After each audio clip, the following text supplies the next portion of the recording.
Good morning students. अपनी कक्षा 9 का चैप्टर चल रहा है यानी वन्य समाज और उपनिवेशवाद।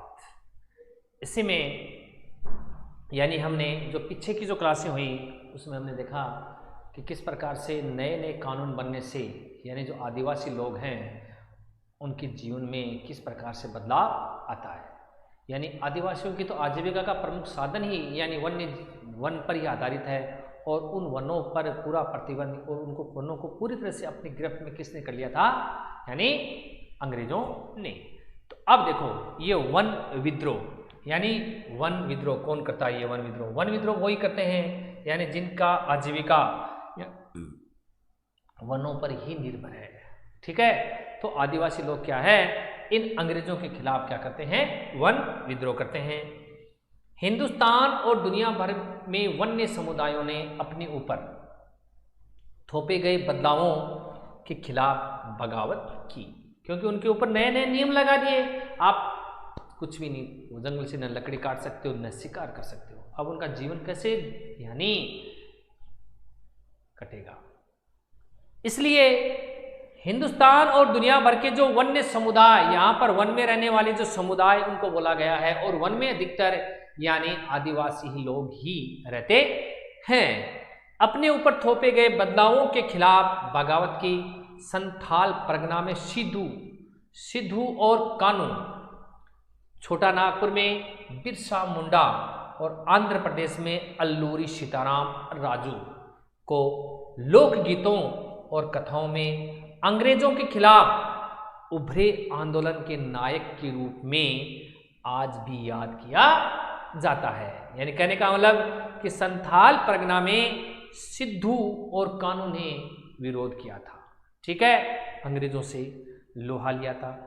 छोटा नागपुर में बिरसा मुंडा थे और आंध्र प्रदेश में अल्लूरी सीताराम राजू जो अंग्रेजों से यानी जिन्होंने बगावत की। तो इनके जो लोकगीतों में, वहाँ के जो लोकगीत हैं उनमें उनके नाम लिए जाते हैं, उनको याद किया जाता है। अब हम यानी बस्तर छत्तीसगढ़ में ही रियासत में 1910 में हुए ऐसे ही एक विद्रोह का विस्तार से अध्ययन करेंगे। किसमें? बस्तर जिले में, यानी बस्तर अपना जिला है इस समय। ठीक है, उस रियासत में 1910 में हुए ऐसे ही एक आंदोलन में हम यानी क्या करेंगे, यानी उसका अध्ययन करेंगे। अब देखो ये है आपका यानी कहने का मतलब कि एक तरह से यानी ये रेखांकित मानचित्र पैमाने के अनुसार नहीं है आपका, कहने का मतलब कि जो पैमाने के अनुसार ये नहीं है। तो कहने का मतलब हुआ कि ये महाराष्ट्र है, देखो इधर। ठीक है, आंध्र प्रदेश है इधर, ये गोदावरी नदी आपकी। ठीक है, ये बेलाडोल पहाड़ियाँ हैं, अबू झमात पहाड़ियाँ हैं। यानी कहने का मतलब ये पूरा का पूरा क्या है, ये छत्तीसगढ़ है। तो रायपुर की राजधानी फिलहाल, ठीक है, ये राजनांदगांव है, यहाँ पर दुर्ग है। ठीक है, तो ये एक तरह से यानी पूरा का पूरा मानचित्र दिया। ये बस्तर यहाँ पर है। ओके, ठीक है, जगदलपुर ये मानचित्र है आपका। ठीक है, तो यहाँ पर हम किसका करेंगे, यानी बस्तर के लोग। अब बस्तर के बारे में अध्ययन कर रहे हैं। तो बस्तर छत्तीसगढ़ के सबसे दक्षिण छोर पर आंध्र प्रदेश, उड़ीसा व महाराष्ट्र की सीमाओं से लगा हुआ क्षेत्र है। ठीक है, बस्तर देखो ये रहा, यहाँ पर उड़ीसा, महाराष्ट्र और छत्तीसगढ़, देखो ये बस्तर आपका। ठीक है, इनसे लगा हुआ क्या ये क्षेत्र है। बस्तर का केंद्रीय भाग पठारी है।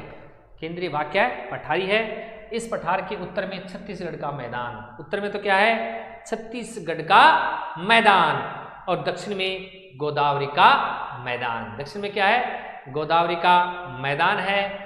इंद्रावती नदी बस्तर के आर पार पूर्व से पश्चिम की तरफ बहती है। पूर्व से पश्चिम की तरफ बस्तर में कौन सी नदी बहती है?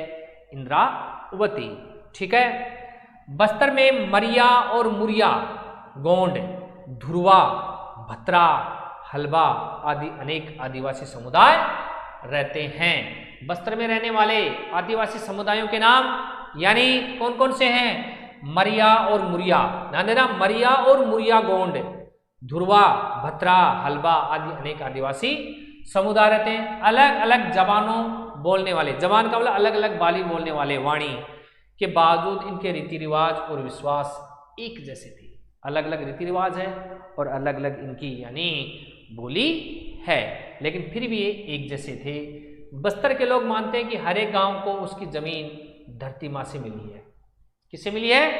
इस धरती माँ से मिली है, और बदले में वे प्रत्येक खेती हार त्योहार पर धरती को क्या करते हैं? चढ़ावा चढ़ाते हैं। क्या चढ़ाते हैं? धरती को चढ़ावा चढ़ाते हैं। धरती के अलावा वे नदी, जंगल और पहाड़ों की आत्मा को भी उतना ही मानते हैं। यानी जितना धरती माता को मानते हैं उतने ही वे नदी को मानते हैं, जंगल को मानते हैं और पहाड़ों को मानते हैं। चूंकि हर गांव को अपनी यानी चौहद्दी पता होती है, इसलिए वे लोग इन सीमाओं के भीतर समस्त प्राकृतिक संपदाओं की देखभाल करते हैं। यदि एक गांव के लोग दूसरे गांव के जंगल, यानी एक गांव के लोग दूसरे गांव के जंगल में थोड़ी लकड़ी लेना चाहते हैं तो इसके बदले में उन्हें क्या है? एक छोटा शुल्क अदा करते हैं, जिसे क्या कहते हैं? देवसारी, दान या मान कहा जाता है इस शुल्क को। ठीक है। कुछ गांव अपने जंगलों की हिफाजत के लिए चौकीदार भी रखते हैं, जिन्हें वेतन के रूप में चौकीदारों को क्या मिलता था कि हर घर से थोड़ा थोड़ा अनाज दिया जाता है। हर वर्ष एक बड़ी सभा का आयोजन होता है, जहां एक परगने यानी गांव का समूह है कि गांव के मुखिया जुटते हैं, उसमें इकट्ठे होते हैं और जंगल सहित तमाम मुद्दे के अहम मुद्दे, यानी जंगलों के ऊपर, जंगल सहित तमाम दूसरे अहम मुद्दों पर क्या करते हैं? ये चर्चा करते हैं। इसमें देखो ये बस्तर में सेना का कैंप 1910, देखो बस्तर में एक सेना का कैंप दिखाया गया है यहाँ पे। ठीक है। देखो सन 2000 में बस्तर, देखो 1947 में बस्तर रियासत को कांकेर रियासत में मिला दिया गया। 1947 में बस्तर रियासत को किस मिला दिया गया? कांकेर में। और यह पूरा क्षेत्र मध्य प्रदेश का बस्तर जिला बन गया। किसका बन गया? मध्य प्रदेश का पूरा, यानी मध्य प्रदेश में मिला लिया गया था। 1998 में इस जिले को एक बार फिर कांकेर, बस्तर और दांतेवाड़ा जिलों में बांट दिया गया। सन 2000 में ये जिले छत्तीस, देखो मध्य प्रदेश से छत्तीसगढ़ निकल गया, हिस्सा अलग बन गया राज्य। तो 1990 का विद्रोह कांकेर वन क्षेत्र यानी से ही शुरू हुआ था और जल्दी ही राज्य के अन्य क्षेत्रों में ये फैल गया। यानी कांकेर वन क्षेत्र, ठीक है, से ही शुरू हुआ था और ये जल्दी ही अन्य राज्यों में फैल गया, कांकेर रियासत। तो ये कहने का मतलब ये कहाँ, आप देखो इसमें कि बस्तर में सेना का कैंप 1910 में, कि बस्तर में सेना का एक कैंप, ये चित्र 1910 से लिया गया है। ठीक है।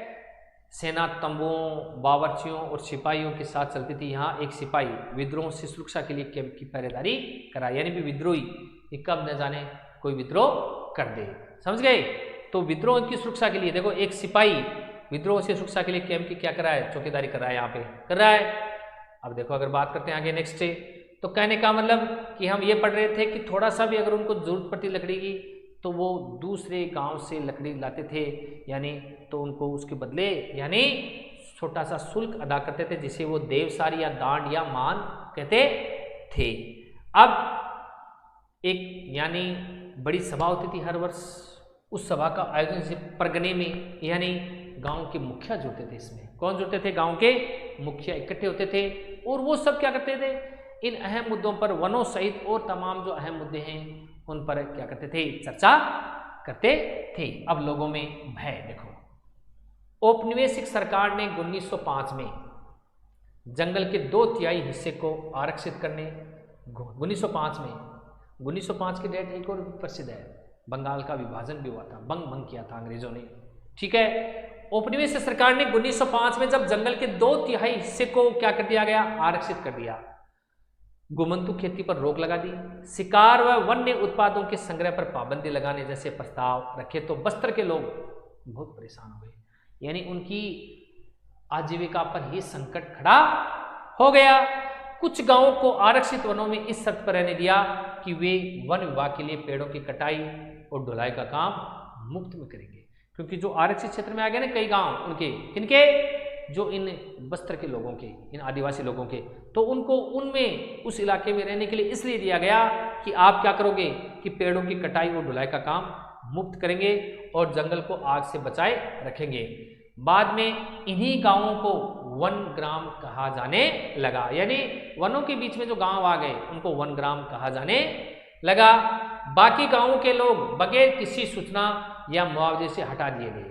उनको कोई सूचना नहीं की और उनको बिना कोई मुआवजे से हटा दिए गए।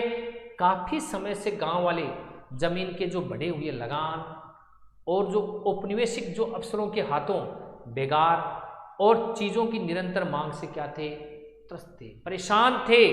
इसके बाद भयानक अकाल का दौर आया 1899 1900 में, यानी छप्पनिया काल जिसे बोलते हैं, समझ गए। और फिर 1907 और 1908 में दोनों यानी इन सनों में क्या आया था, भयंकर अकाल पड़ा था और वन आरक्षण ने क्या कर दिया, चिंगारी का काम कर दिया। अब देखो, लोगों ने बाजारों में त्योहारों के मौके पर और जहां कहीं भी कई गांवों के मुखिया और पुजारी इकट्ठा होते थे वहां जमा होकर इन मुद्दों पर चर्चा करना प्रारंभ कर दिया कि कैसे काम चलेगा इस प्रकार से कि अंग्रेजों ने सब कुछ हमारे पर प्रतिबंध लगा दिया है। ठीक है। कांगेर वनों के ध्रुवा समुदाय के लोग, यानी कांगेर वनों, कांगेर के जो वन है उसमें ध्रुवा एक आदिवासी लोग हैं, समुदाय है, उन लोगों ने इस मुहिम को सबसे आगे थे, यानी इसको आगे बढ़ाया क्योंकि आरक्षण सबसे पहले यही लागू हुआ था। हालांकि कोई एक व्यक्ति इनका नेता नहीं था, लेकिन बहुत सारे लोग नेथा नार गांव के गुंडा धूर को इस आंदोलन की एक अहम शख्सियत मानते हैं। क्या नाम आया, देखो ध्यान देना, गुंडा धूर। ठीक है, उनको एक बड़ा यानी शख्सियत मानते हैं। 1910 में आम की टहनियां, मिट्टी के ढेले, मिर्च और तीर गांव गांव चक्कर काटने लगे। ये गांव में अंग्रेजों के खिलाफ बगावत का क्या था, संदेश था। हर एक गांव में इस बगावत के खर्चे में कुछ न कुछ मदद दी। बाजार लूटे गए, अफसरों और व्यापारियों के घर, स्कूल, पुलिस थानों को लूटा और जलाया गया तथा अनाज का पुनः वितरण किया गया। जिन पर हमले हुए उनमें से ज्यादातर क्या थे, लोग औपनिवेशिक राज्य और इसके दमनकारी यानी कानून से किसी न किसी तरह से जुड़े हुए थे। इन घटनाओं के एक चश्मदीद गवाह मिशनरी विलियम वार्ड ने लिखा है कि पुलिस वालों, व्यापारियों, जंगल के अर्दलियों, स्कूल मास्टरों तथा प्रवासियों का हुजूम चारों तरफ से जगदलपुर में चला आ रहा था। सबके सब यानी पुलिस वाले, व्यापारी, जंगल के अर्दली, स्कूल मास्टर, प्रवासी, इनका सबका जो एक तरह का हुजूम वो चारों तरफ से जगदलपुर में चला आ रहा था। अंग्रेजों ने बगावत को कुचल देने के लिए सैनिक तो भेजे, आदिवासी नेताओं ने बातचीत करनी चाहिए, लेकिन अंग्रेज फौज ने उनके तंबुओं को घेर पर उन पर गोलियां चला दी। इसके बाद बगावत में शरीक लोग, बगावत में शामिल लोगों पर कोड़े बरसाते और उन्हें सजा देते। सैनिक गांव गांव घूमने लगे। ज्यादातर गांव खाली हो गए क्योंकि लोग भागकर जंगलों में चले गए। अब देखो यहां पर एक है, देखो ध्यान देना कि ये स्रोत मिला है, स्रोत नंबर 6 कि भूंडिया ने 400 लोगों को इकट्ठा कर कई सारे बकरों की कुर्बानी दी। यानी भूंडिया है, उसने 400 लोगों को इकट्ठा कर, ठीक है, सारे बकरे उनकी कुर्बानी दी और दीवान जिसके बीजापुर की तरफ से आने की संभावना थी को बीच में ही रोकने के लिए चल पड़ा। 10 फरवरी को चली इस भीड़ ने पुलिस चौकी तथा मारेंगा स्कूल जला दिया। केसलूर में लाइने व पशु अवरोधशाला और टोकापाल यानी राजूर में भी एक स्कूल को जलाया गया। दीवान को सुरक्षित वापस लाने के लिए भेजे गए स्टेट रिजर्व पुलिस के एक हेड कांस्टेबल और 4 कांस्टेबलों को बंधक बना लिया गया और एक दस्ता करंजी स्कूल जलाने के लिए छोड़ दिया गया। इस भीड़ ने गार्डों के साथ कोई बदसलूकी करने के बजाय उनके हथियार उनसे छीन लिए और उन्हें छोड़ दिया। भोंडिया माझी के नेतृत्व में बागियों ने एक दल ने कोयर नदी का रास्ता लिया क्योंकि दीवान मुख्य सड़क छोड़कर उधर से आ सकता था। बाकी लोग बीजापुर से आने वाली मुख्य सड़क को बंद करने के लिए यानी दिल मिली चले गए। बुद्धू माझी और हरचंद नाइक ने मुख्य दल की कमान संभाली। कहने का मतलब ये जो नाम आए इसमें यानी बुद्धू माझी, हरचंद नाइक, इसके अलावा आपका ये भूंडिया, ये सब क्या हैं, आदिवासियों के नेता थे उस समय। ठीक है, ये यानी यहाँ से एक लिखा पत्र है डेब्डेट पॉलिटिकल एजेंट छत्तीसगढ़ यानी प्यूडेटरी स्टूडेंट का 23 जून 1910 को कमिश्नर छत्तीसगढ़ डिवीजन के नाम लिखा पत्र से हमें ये जानकारी मिलती है। अब देखो हम ये पढ़ रहे थे कि अंग्रेजों ने बगावत को कुचल देने के लिए क्या किया, यानी सैनिक भेजे। आदिवासी नेताओं ने बातचीत तो करनी चाहिए, लेकिन अंग्रेज फौज ने उन्हें तंबुओं को घेर कर उन पर गोलियां चला दी। अब इस बगावत में जो भी लोग शामिल थे उनको यानी कोड़े मारने लगे और उन्हें सजा दी। सैनिक गांव गांव घूमने लगे। ज्यादातर गांव क्या हो गए, खाली हो गए, क्योंकि लोग भागकर कहां चले गए, जंगलों में चले गए थे। अंग्रेजों को फिर क्या था, यानी अंग्रेजों को फिर से नियंत्रण पाने में 3 महीने, कितने महीने लगे, 3 महीने लग गए, यानी फरवरी से लेके मई तक। फिर भी वे गुंडा धूर को कभी नहीं पकड़ सके। जो गुंडा धूर था ना उसको नहीं पकड़ सके। विद्रोहियों की सबसे बड़ी जीत ये रही कि आरक्षण का काम कुछ समय के लिए स्थगित कर दिया गया और आरक्षित क्षेत्र को भी 1910 से पहले की योजना से लगभग आधा कर दिया गया। बस्तर के जंगलों और लोगों की कहानी यहीं खत्म नहीं होती है। आज़ादी के बाद भी लोगों को जंगलों से बाहर रहने और जंगलों को औद्योगिक उपयोग के लिए आरक्षित रखने की नीति कायम रही। 1970 के दशक में विश्व बैंक ने प्रस्ताव रखा कि कागज उद्योग को लुगदी उपलब्ध कराने के लिए क्या 4600 हेक्टर प्राकृतिक साल वनों की जगह देवदार के पेड़ लगाए जाएं, लेकिन स्थानीय वहाँ के जो पर्यावरणविदों ने विरोध के फलस्वरूप इस परियोजना को रोक दिया। अब अगर हम बात करते हैं तो कहने का मतलब देखो ये एक के बीच में रह गया था अपना कि बस्तर में रहने वाले बुजुर्ग, बस्तर की बात करें ना कि बस्तर की यानी जो चर्चा हो रही है वो बस्तर जिले की हो रही है, आदिवासी लोगों की, कि किस प्रकार से उन्होंने विरोध किया था अंग्रेजों का। तो बस्तर में रहने वाले बुजुर्ग इस लड़ाई के बारे में जिसे उन्होंने अपने माता पिता से सुना था बताते हैं क्या कि कनकापाल के पोदियामी गंगा को उनके पिता पोदियामी तोकेली ने बताया। देखो कनकापाल के पेदियामी गंगा को, ठीक है, उनके पिता पोदियामी तोकेली ने बताया कि अंग्रेजों ने आकर जमीन लेनी शुरू कर दी। राजा को आसपास क्या हो रहा है इसकी परवाह नहीं थी, इसलिए जमीन ली जा रही है। यह देख उसके समर्थकों ने लोगों को इकट्ठा किया। लड़ाई शुरू हुई, उसके कट्टर समर्थक मारे गए और जो बाकियों पर कोड़े की मार पड़ी। मेरे पिता पोदियामी तोकेली को भी कोड़ों से पीटा गया, लेकिन वह भागने में कामयाब हो गए थे, ठीक है, और बच निकले। यह आंदोलन अंग्रेजों से छुटकारा पाने के लिए था। अंग्रेज उनको घोड़ों से बांधकर घसीटा करते थे। हर एक गांव से 2-4 लोग जगदलपुर गए, ठीक है। चितपाल, देखो ध्यान देना, चितपाल की गार्गी देवा और मिखोला, माँ की मिरास के दोल और अंबुरा बूंदी, बालेरास का वांदा पांडू और पालेम का उंगा, दूसरे ढेर सारे लोग, यानी अलग अलग समुदायों से अलग अलग लोग गए हैं। इसी तरह से नंदा यानी नंदरासा के एक बुजुर्ग चंद्रू ने कहा है कि लोगों की तरफ यानी पूर्णिया थे। पालेम के मिल्ले मुदाल, नंदरासा के सोयकाल ध्रुवा और पंडवा माझी, हर परगना से लोग अलनार तराई इकट्ठा हुए।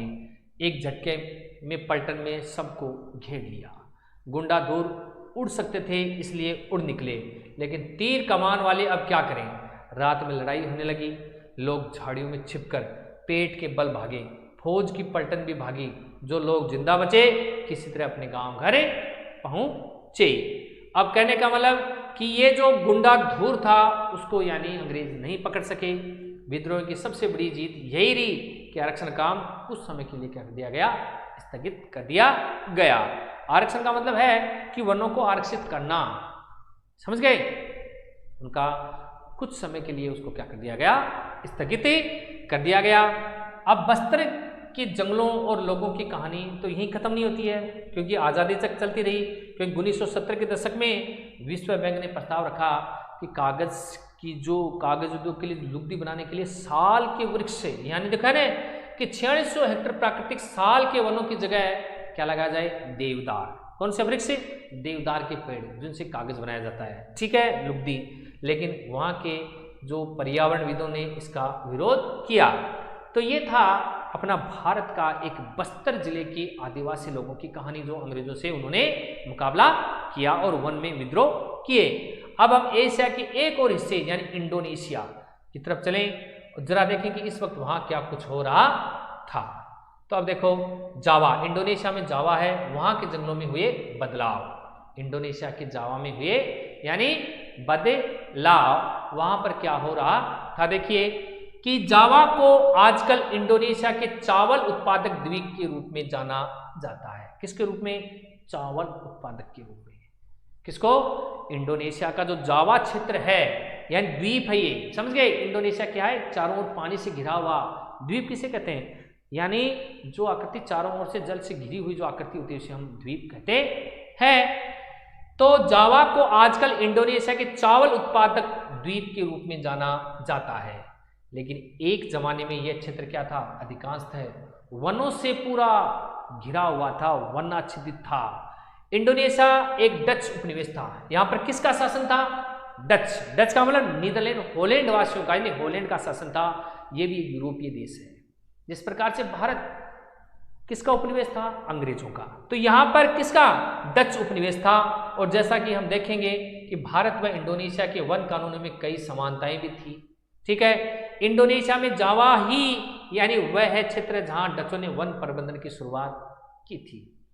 अंग्रेजों की तरह वे भी जहाज बनाने के लिए जावा से लकड़ी हासिल करना चाहते थे। जैसे अंग्रेज भारत से जहाज बनाने के लिए लकड़ी प्राप्त करना चाहते थे, उसी प्रकार डच भी यानी जहाज प्राप्त करने के लिए यानी वहां से लकड़ी प्राप्त करना चाहते थे। सन 1600 में जावा की अनुमानित आबादी 34 लाख थी, ऐसा बता रहे अनुमानित। हालांकि उपजाऊ मैदानों में ढेर सारे गांव थे, लेकिन पहाड़ों में भी घूमंत खेती करने वाले अनेक समुदाय रहते थे। अब जावा के लकड़हारे, जावा के लकड़हारे नहीं, जावा में लकड़ी का काम करने वाले या लकड़हारे। अब देखो, यानी जावा में कलांग समुदाय के लोग कुशल लकड़हारे और घूमंत किसान थे। घूमंत का मतलब समझ रहे हो? जगह जगह घूमकर अपना जीवन यापन करने वाले घूमंत किसान थे।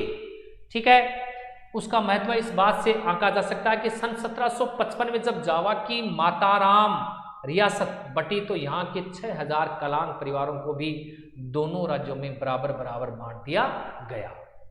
ठीक है, उनके कौशल के बगैर यानी सागौन की कटाई कर राजाओं के महल बनाना बहुत ही मुश्किल था। यानी लकड़ी बनाने के लिए सागवान यानी महल बनाने के लिए सबसे यानी लकड़ी सागवान बनाने के लिए जो महल बनाने के लिए सागवान की लकड़ी बहुत ही ज़्यादा यानी उपयोगी थी। ठीक है, डचों ने जब 18वीं सदी में वनों पर नियंत्रण स्थापित करना प्रारंभ किया तो उन्होंने भी कोशिश की कि कलांग उसके लिए काम करें। कलांग का मतलब जो कलांग के लोग हैं वो। ठीक है, सन 1770 में कलांगों ने एक डच किले पर हमला करके इसका प्रतिरोध किया, लेकिन उस विद्रोह को डचों ने दबा दिया। अब जिस प्रकार से वैज्ञानिक वानिकी हिंदुस्तान में भी की गई, उसी प्रकार से डच वैज्ञानिक वानिकी देखिए कि 19वीं सदी में जब लोगों के साथ साथ यानी इलाकों पर भी नियंत्रण स्थापित करना जरूरी लगने लगा तो डच उपनिवेशकों ने जावा में वन कानून लागू करके क्या करके जावा में वन कानून लागू कर और ग्रामीणों की जंगल तक पहुंच पर बंदिशें थोप दी। बंदिश का मतलब उन पर अनेक प्रकार के प्रतिबंध लगा दिए यानी डच से उपनिवेश यानी डचों ने। इसके बाद नाव या घर बनाने जैसे खास उद्देश्य के लिए सिर्फ चुने हुए जंगलों से लकड़ी काटी जा सकती थी, समझ गए। और वह भी कड़ी निगरानी में। ग्रामीणों को मवेशी चराने, बिना परमिट लकड़ी ढोने या जंगल से गुजरने वाली सड़क पर घोड़ा गाड़ी अथवा जानवरों पर चढ़कर आने जाने के लिए दंडित किया जाने लगा। किनको? ग्रामीणों को। ठीक है, भारत की ही नहीं, देखो भारत की तरह यहाँ भी जहाज और रेल लाइनों के निर्माण के लिए वन प्रबंधन और वन सेवाओं को लागू करने की आवश्यकता पैदा कर दी। 1882 में अकेले जावा से ही 2,80,000 स्लीपरों का निर्यात किया गया, यानी यहाँ से निर्यात किया गया। जाहिर है कि पेड़ काटने और लट्ठों को ढोने और स्लीपर, ठीक है, यानी उसके लिए लकड़ियों की वनों की आवश्यकता थी। देखो यहाँ पर देखो जंगल से सोगान की लकड़ी ले जाती मालगाड़ी, यानी उपनिवेशिक शासन का ये अंतिम दौर है। उसका ही, ठीक है। अब अगर हम बात करें तो कहने का मतलब कि तैयार करने के लिए, क्या तैयार करने के लिए, यानी लट्ठों को ढोने और स्लीपर तैयार करने के लिए किसकी आवश्यकता थी? श्रम की आवश्यकता, मेहनत करने की आवश्यकता थी। डचों ने पहले तो जंगलों में क्या किया, खेती की जमीनों पर लगान लगा दिया और बाद में कुछ गांवों को इस शर्त पर इससे मुक्त कर दिया कि वे सामूहिक रूप से पेड़ काटने और लकड़ी ढोने के लिए भैंसे उपलब्ध कराने का काम मुफ्त में किया करेंगे। शर्त लगा दी उन्होंने, अपना कहने का मतलब अपना काम कराने के लिए डचों ने उनको इसी प्रकार का एक प्रलोभन दे दिया, ठीक है। इस व्यवस्था को यानी ब्लेंडांगेस्टेन के नाम से जाना गया, यानी ब्लेंडोगेस्टन के नाम से जाना गया। कौन सी व्यवस्था? कि सामूहिक रूप से वो लोग क्या करेंगे, पेड़ों को काटेंगे और लकड़ी ढोने के लिए भैंसे उपलब्ध कराएंगे, ठीक है। वो काम सबका सब किस में किया जाएगा? फ्री ऑफ कॉस्ट, मुफ्त में किया जाएगा। और इस प्रकार की व्यवस्था को यानी ब्लेंडोगेस्टेशन के नाम से जाना गया। और बाद में वन ग्रामवासियों को लगान माफी के बजाय थोड़ा बहुत मेहनताना तो दिया जाने लगा, लेकिन वन भूमि पर खेती करने के लिए उनके अधिकार सीमित कर दिए गए। अब देखो, यानी अब है यहां से देखो कि यूनाइटेड ईस्ट इंडिया कंपनी के एक अफसर डोर्कवान ने होजेंड्रोप ने उपनिवेशिक कालीन जावा में कहा था क्या, कि बटाविया के लोगों चौक पड़ो, आश्चर्य से सुनो, मुझे जो तुम्हें बताना है। हमारे बेड़े नष्ट हो चुके हैं, हमारा व्यापार मुरझा चुका है, हमारा नौकायान नष्ट होने वाला है। उत्तरी ताकतों से हमें बेपनाह दौलत देकर जहाज़ों को बनाने के लिए लकड़ी और दूसरी सामग्री खरीदते हैं, और जावा में हम सामरिक और व्यापारिक संगठित दलों को, जिनकी जड़ें इस धरती में धसी हैं, छोड़ते हैं। हाँ, जावा के जंगलों में एक सम्मानजनक नौसेना के निर्माण को बहुत ही कम समय में संभव करने के लिए पर्याप्त क्या है? लकड़ी है। साथ ही जितनी जरूरत हो उतने व्यापारिक जहाजों को बनाने के लिए भी। इसके बावजूद जावा के जंगल उतनी ही तेजी से उगते हैं जितनी तेजी उन्हें काटा जाता है। उचित प्रबंधन और अच्छी देखरेख के साथ ये स्रोत कभी भी खत्म नहीं होंगे, ठीक है। ये किसने लिखा? यूनाइटेड ईस्ट इंडिया कंपनी के एक अफसर डोर्कवान ने हेजेंड्रोप के उपनिवेशकालीन जावा के बारे में कहा था। अब देखो, यानी सामिन की चुनौती, ठीक है। तो आज की ये क्लास, कहने का मतलब कि आज की जो क्लास है वो काफ़ी बड़ी हो चुकी है। तो आगे की देखो, इसमें देखेंगे डच, ठीक है, कि डच है वो जावा में किस प्रकार से यानी वहाँ के लोगों पर अत्याचार करते हैं, वहाँ के आदिवासी लोगों पर, और किस प्रकार से आदिवासी लोग उनका सामना करते हैं। तो तब तक के लिए जय हिंद, जय भारत।